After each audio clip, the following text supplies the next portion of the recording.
కవితల బరువులో ఆ కృష్ణ శాస్త్రిల కవినైతే హాయి రెమ్మల కోయిలమ్మకు విరుల ఋతువు వికసించదా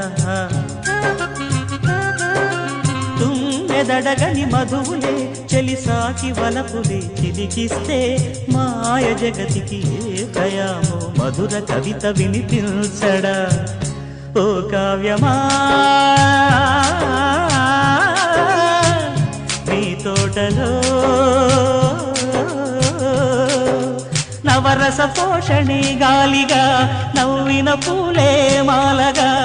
పూజకే సాధ్యమా తెలుపుమా అందమా